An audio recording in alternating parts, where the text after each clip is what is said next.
Nathan, here from Center for Applied Mechatronics, and we were on this group called Electro-Hydraulic Etch-A-Sketch. It was me and two other team members.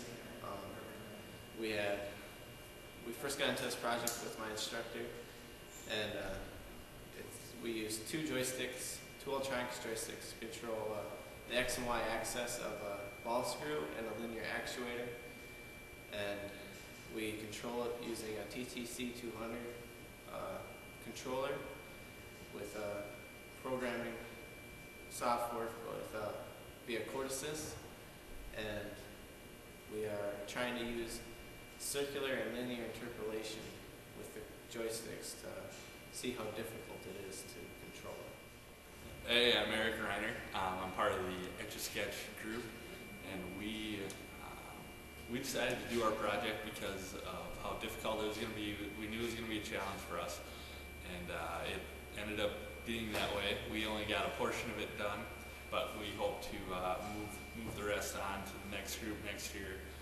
We just got one of the axes going, and what it is going to be for, it's going to be a trainer for one of our teachers. He can take with him and show companies how these controllers work and how Cortices interacts with these controllers. Hi, I'm Sam. I'm the third member of the group.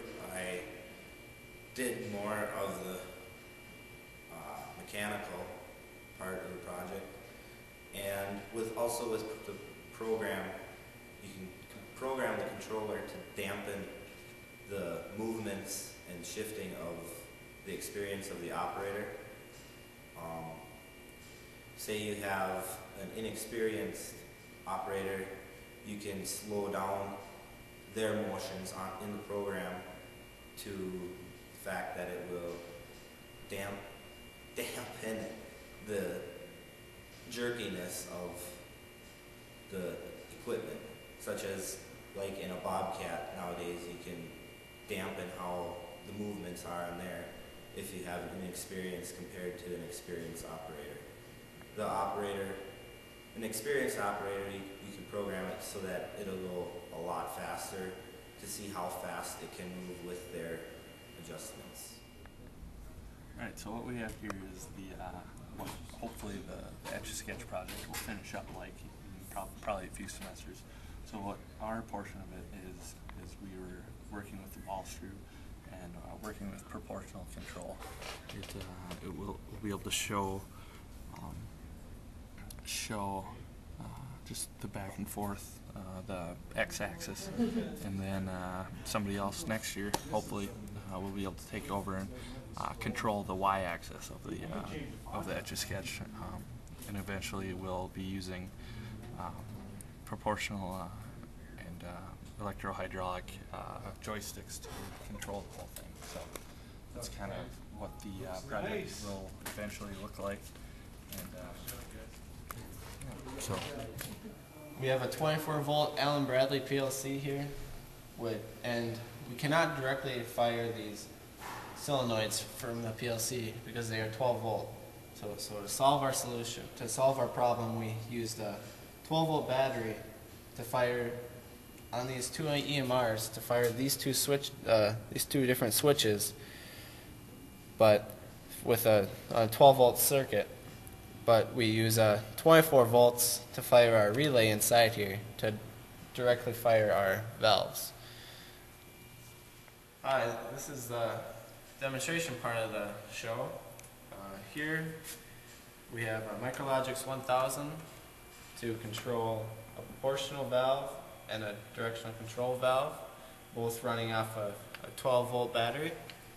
And to drive this proportional valve, you have to have a proportional valve driver made by Hydroforce.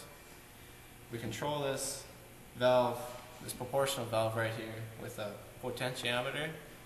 It takes bits by the many turns you go, and you can read on the screen here on the program from our move function right here that we are increasing the proportion of the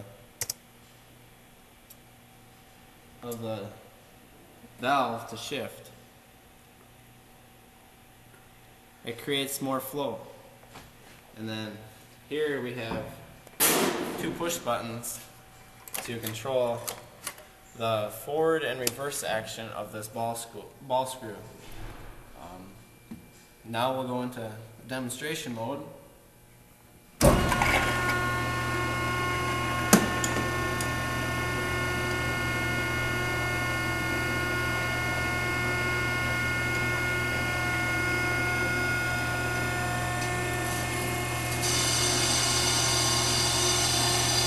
As you can see, we'll put it in forward, nothing happens. That's because there's no flow going through the valve. It's dumping it straight to the tank. But as we increase the proportional flow on this valve, you'll see the ball screw going back and forth. You hit the reverse button, it'll shift this valve, making it go reverse.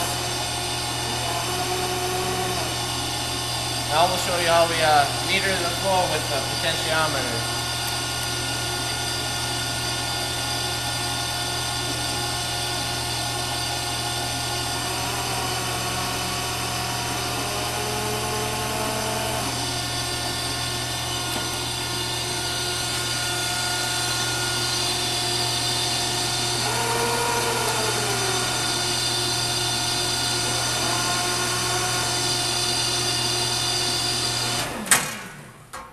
That's it. How we do it. Alright, so we had about a semester to do this project, from designing on the CAD with the computer to ordering and finding all of our suppliers for the product that we needed.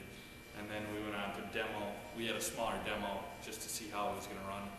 And then to actually building the project and putting it all together to get it to function as it is right now, as you guys saw. The project has gone pretty well, and it's something that it's going to need more time, to get the whole thing done. But we're pretty happy with everything, and just wanted to say thanks for watching the video.